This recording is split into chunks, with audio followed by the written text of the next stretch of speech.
Now, Prescott saying he didn't want anyone looking for them here, citing California is a big state. Either way, it seems like the thing to do now is to work out, especially in Southern California. How many players have we seen do this? I know a lot of them live out here, but Sam Darnold had Jets West out here. We've seen Tom Brady, Gronk hanging out. So that's the thing to do right now. That's the thing to do. Is it hot in these streets? Yeah, it's hot in these streets, man. And the weather's nice, man. You know, it's summertime on the East Coast. It's hot, bro. Kay, do you think that Will gets together with like Patrick Claybon and the other news people and have like a news workout right on the beach in Santa Monica? You just love talking about Patrick Claybon. I do. Who doesn't? Dreamy as all get out. Thank you. Thank you so much, Selma. Did you work out when you were out in L.A.? Yeah, I rode the bike a couple times. I thought, didn't you do Runyon? Take some selfies? Runyon. There we go. Appreciate you. Well, we've got it going on here at Good Morning Football. Time for a little segment that I like to call Shoulda, Woulda, Coulda. Those are the kind of questions I will be asking you. Have your Microsoft services to answer yes or no. Let us start with, let's see. Let's start. By the way, NFL.com, you can go read a complete breakdown of head coach power rankings. We've been arguing about this all morning. I want you guys to take a look first at who hit the top 5, according to Elliot Harrison. Okay. NFL.com, McVay's number 6, outside the top 5. Ooh, so should McVay be considered a top 5 head coach? I think that's about right. I'm going to say no. Okay. I don't think he should be considered a top 5 head coach. Not taking anything away from Coach McVay. I love Coach McVay, but I think he even admitted to overthinking the Super Bowl. I mean, he even admitted to that, right? You know, he second-guessed himself, all of those things, over-prepared.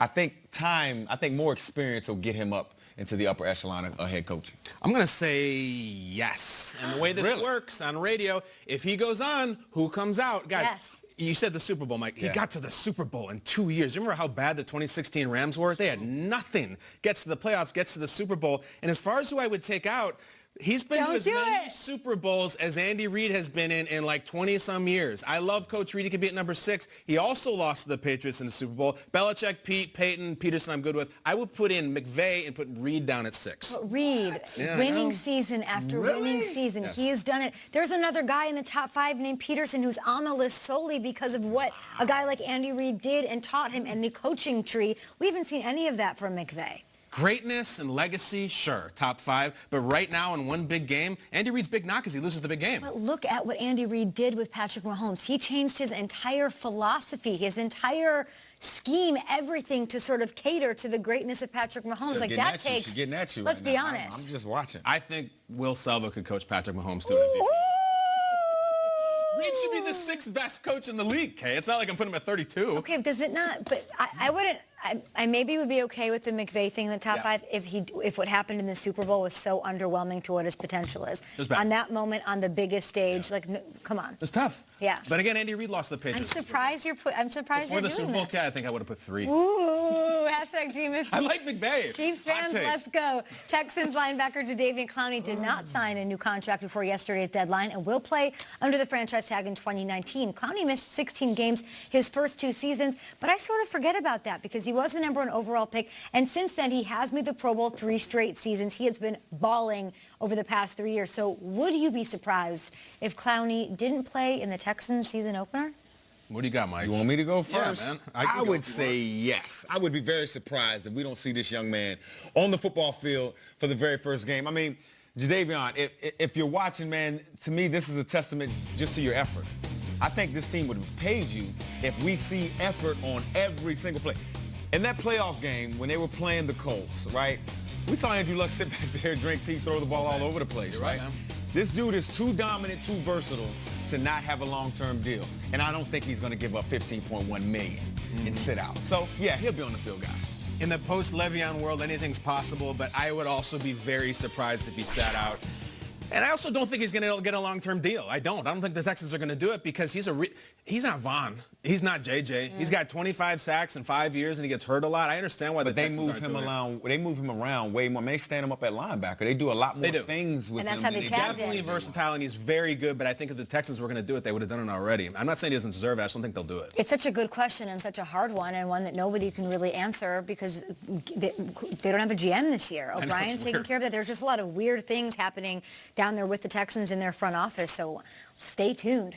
Broncos Pro Bowl running back who we love, Phillip Lindsay, one of the best stories in the NFL last year. He's looking to bounce back. He had that right wrist injury that ended his rookie season late in the year, week 16. Now, he says that he's 100% healthy, which is awesome news for a Broncos team that wants to rebound and come back from a 6-10 season.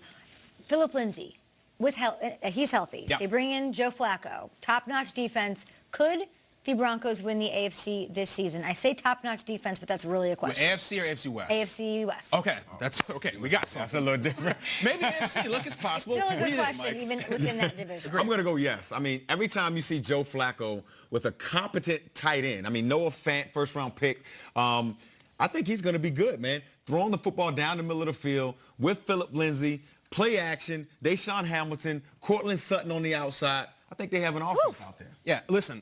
Can they win the AFC West? Yes. Any team can win their division, except for the Dolphins, Jets, and Bills. But the Broncos can. Listen, we know they're going to play defense with Vic. We know they are. Bills and it's going to come down to Flacco, who I think will definitely start the season. Rare is the second act that gets there. We have seen it. Guys like Vinny Testaverde, Randall Cunningham, great players who have found the second act. If Flacco sticks and they play great D, absolutely they can, as good as that West is. Why are we so convinced they're going to play good defense? This is the 22nd total defense last year. They do bring in Fangio, but when they lost Talib, it's not the no-fly zone anymore. Chris Harris, they brought in Kareem Jackson. I understand that, but I definitely have serious questions about how this defense can perform. Now, I know what Fangio brings and what he can do with guys like Von Miller and Bradley Chubb, but they're going to have to get back to top 5 in sacks, not 8th in sacks like they were last year. That is what this team has come accustomed to learning. That's their identity. That's how they've had success. And being 22nd for this team in this division will not cut it. I think this team got out of whack last year. They need offense to step up, do their job, put the game situations into a situation where this pass rush can get after it. That helps the pass. That helps the back end and the secondary. We did have Chris Harris Jr. on our show recently, and he's really into what's going on with this new coach. Yeah, he says the Chiefs are the team to beat, but we're looking to punch teams in the mouth. The attitude will be back with Coach Fangio. We love that. There we have it. Coulda, woulda, shoulda. Like Keenan that. Allen. Did he have a lot to say?